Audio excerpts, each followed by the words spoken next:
Dear viewer, we wish you a pleasant journey through this thread of answers. I'm Apple co-founder Stewe Wozniak. Ask me anything.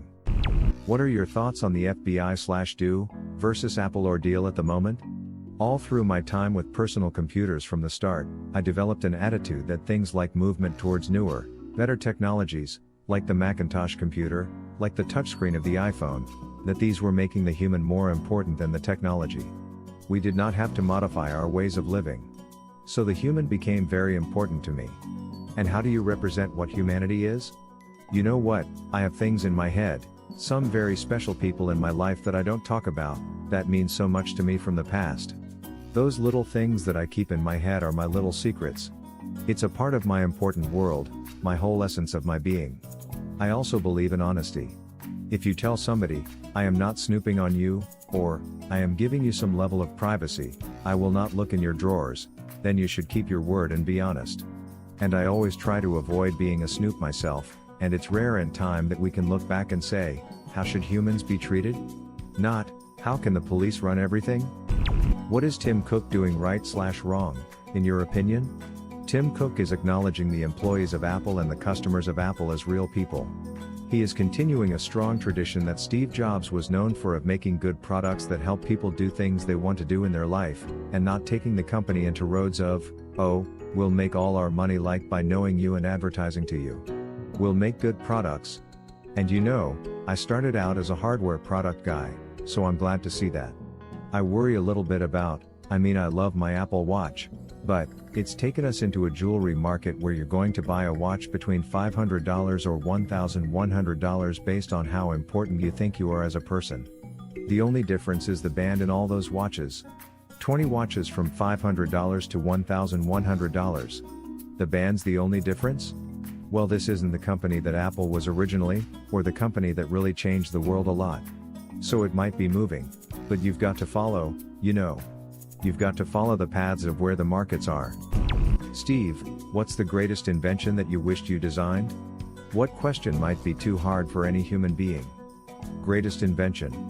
I just described one, which was a device to pop anywhere, real tiny, into a glove compartment, a backpack, whatever, and be able to locate it, wherever it is in the world. There are some devices that kind of claim that now, but they don't really work sufficiently. A device that gives us 1 extra hour per day? A device that gives us 1 extra hour per day? Google is working on that, it's called the driverless car. What is the most funny prank that you've pulled? I get asked that everywhere. I have pulled so many hundreds of pranks, I pull pranks almost every day. So I can't come up with one funniest prank. Sometimes I like to talk about early ones, when I was so young, how could I have thought of it? I did like the one where I put a little ticking electronic metronome in a school locker, back when very few people could build such things as a ticking metronome, and I had it rigged so that when you open the locker, a little tinfoil switch caused the ticking to speed up. That'll get you sent to jail nowadays. What is your opinion on how immersive our technology is becoming? We use computers in some form, almost constantly. Do you ever feel in your own life that it becomes overwhelming? I have that feeling all the time because I like a nice, quiet, simple life. I grew up shy. I'm more into products than I'm into socializing. And I do not carry around my phone answering every text message instantly.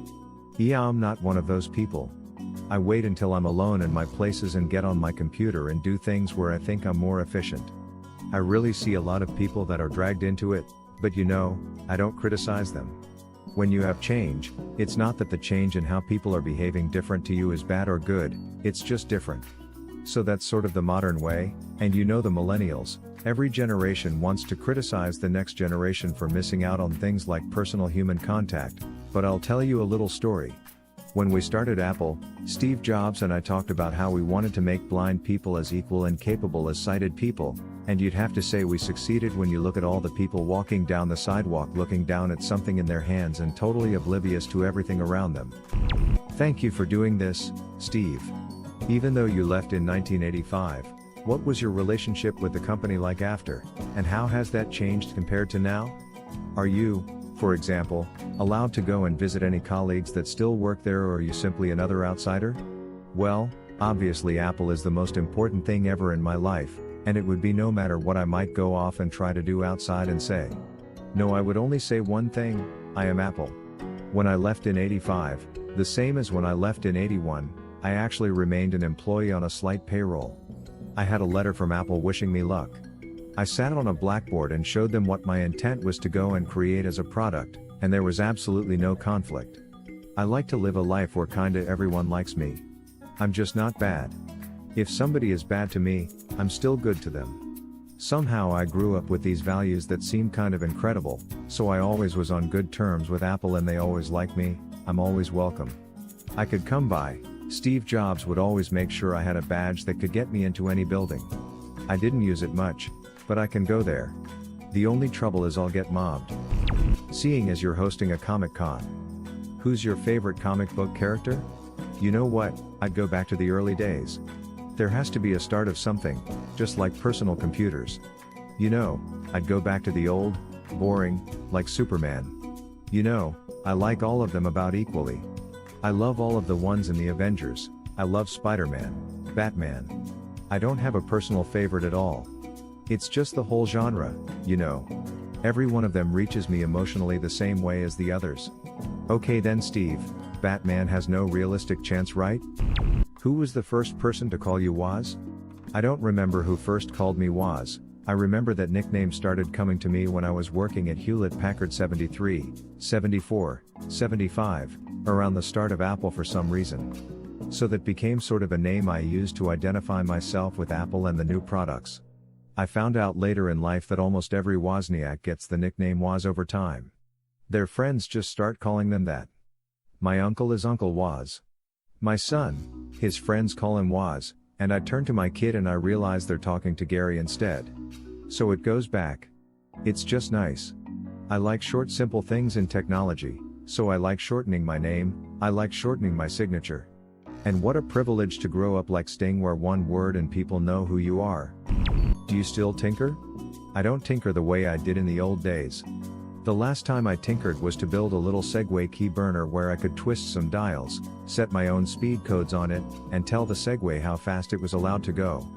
I keep my soldering iron and tools handy, but I have such a busy life. Public speaking. I'm with a company that's working on storage and data centers. I'm putting on Comic Cons. Such a busy life, it's hard to get the time to tinker, but I admire the young people and my older friends who do that. I just admire them so greatly.